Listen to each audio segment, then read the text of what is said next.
G'day folks, this is Shane. Welcome to my tech review channel. If you're new here, don't forget to subscribe and click the bell if you get some value from this video. So today we're checking out the RodeLink Wireless audio system. This is the Filmmaker pack. It has the lav mic and a transmitter and receiver, and I'm not going to make you wait until the end of the video to hear how it sounds. I'm actually going to be recording with one all the way through the video. I have an actual unit I've been using for about a year or so now, and I've got to say, it sounds great. I really love it. My Sennheiser one died quite some time ago, and then I went to like the Zoom portable recorder option, and then I just couldn't be bothered syncing anymore. And I thought, you know what, I'm gonna get one of these wireless packs. And now I'm in a situation where I need to record two voices over multiple cameras. So I thought, you know what, I'm just gonna go get another one of these. So this wasn't provided to me from Rode or anything like that. I actually went and purchased this. So if you appreciate that, please give it a thumbs up. This will be a completely unbiased review. I'm a little bit of a Rode fan, I gotta say. I have about 13 or 14 of their mics, and I like them for a couple of reasons. Reliability, warranty, and sound quality. Cool. All right, let's open it up and check it out.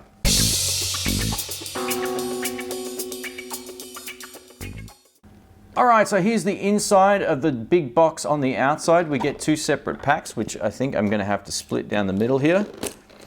Yep. And there we go. We got a quick start guide, which is great. We have the transmitter, the TX belt, and we also have the RX, which is the receiver. Some old school CB terminology. So the cool thing about these is you get the lavalier microphone. It says it works on 2.4 gigahertz digital transmission, which is great. It's 128-bit encrypted signal as well. We have up to 100 meter range, as I already mentioned, and it runs on AA batteries or USB power.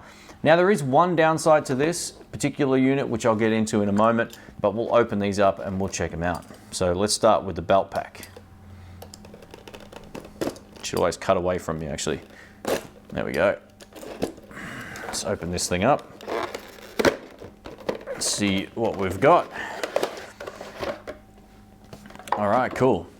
I always like to review stuff after I've had a chance to use it for quite some time. I don't really like just reviewing something the day I get it. You know, you're a bit hyped because you got something new. Now, after months and months of using the pack that I'm using right now, I can confidently give you my opinions on this and have them based in reality. So yeah, let's check this out. So first up, we have the transmitter over here, and that's essentially what I've got hooked up to, well, sitting on the chair right now anyway, is one of these. And we also get the microphone, which is the same microphone that I'm using right now. And if you're into using the higher end lav mics that you can buy from Rode as well, you can hook them up. I've also got one of those, which is just over here. So that's one of the cool things about this. Now, how about that, huh? The actual mic. Oh, I thought I was missing the tip of the microphone, but I'm not. These are actually made a little bit differently to the lav mics. So on the lav mics, you actually screw the top of the microphone into the cable. On these ones, it's sort of like one big cable. So if the mic breaks, the unfortunate thing is, like, you're gonna have to replace basically the whole unit, but you know, they'll last. I haven't had any problems with this one, so I've got another one of these I can put as a backup microphone to my main lav mics. But like I said, I'm using one of these right now. I just forgot because I've been using the other one for so long. So that's that, done. Included in that section of the box is also one of the clips. We just clip that on our shirt or wherever you want.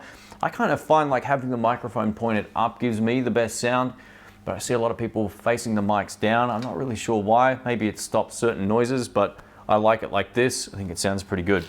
Also included in the pack, this particular side right here is a cold shoe mount. We can use this if we need to, but because this is the transmitter side, I don't think we'll have to use it at all.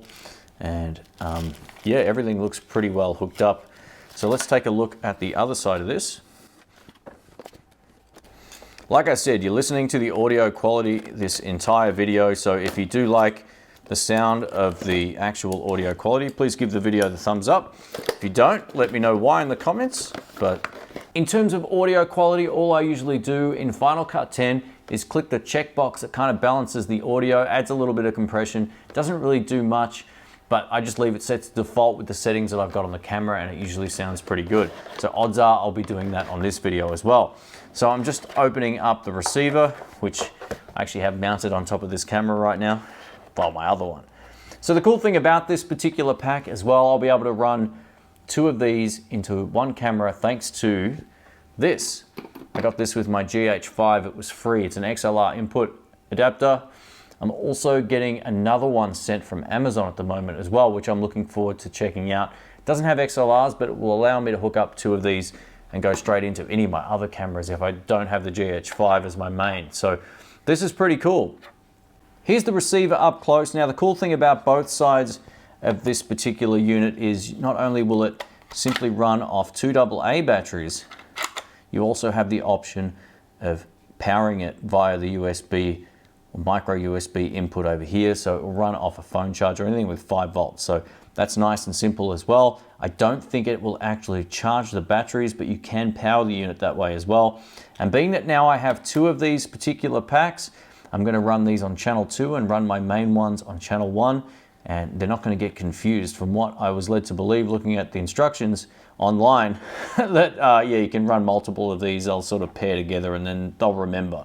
So that's really, really cool. The last thing in the box is this little cable right here. It will go from the receiver straight into the camera this way. Now, if I'm going to be running this into this, which has XLR adapters, I also have a couple of adapters I can just basically plug this into, plug it into the adapter, and then it will go straight into here. Simple. Overall, one of my final thoughts about this particular pack. I'm a huge fan. It's not all perfect though. One thing I think the receiver should have is a headphone jack. Even though my GH5 has one, it would have been really, really handy just to have that as an option on the actual unit. That said though, I love the fact I'm just been using rechargeable batteries with them for months. The batteries, even with rechargeables, seem to last a very long time. I get hours and hours out of these packs before I have to charge the batteries again. So you'll probably get a full day shooting. Recently I filmed for about 5 hours with my friend Dr. Rick, and we basically lost about one bar on the actual 3, and that was with rechargeable batteries. So overall they last extremely well, and depending on the quality of the batteries you use, you should get some really long results, absolutely. Like I mentioned, I own the Sennheiser pack, and I've also still got the Kamika pack. That still has some advantages over this pack having a headphone jack, but sound quality wise and just, I find the ease of use with these really simple. Once you turn them on, they sync together and then you're done. You don't have to go through menus or anything like that. And I just love the fact they're really plug and play. If you're into that, you're definitely gonna like it. Lastly, one other thing I think they could improve on, when you first sync these and you begin to talk, there's a little like levels indicator on the actual receiver. After about 30 seconds, that turns itself off. I guess it's saving a little bit of power by not flashing, levels up and down. So I always have to have it on screen just to make sure that it's working. I have a reference monitor. I'm not using that right now, so hopefully the focus is all right, but I can always see my audio levels on screen. I would suggest if you're buying this pack, turn that on so you don't get stressed if you stop seeing it move up and down on the receiver. It's just the way that it works. It's a little bit odd. So anyway guys, thanks for watching. My name's Shane. I hope you enjoyed this video. If you did get value out of it, don't forget to subscribe and click the bell. I have more videos coming up soon. If there's something in particular you want to see as well, don't forget to comment down there as well, and I'll catch you on the next one. See ya.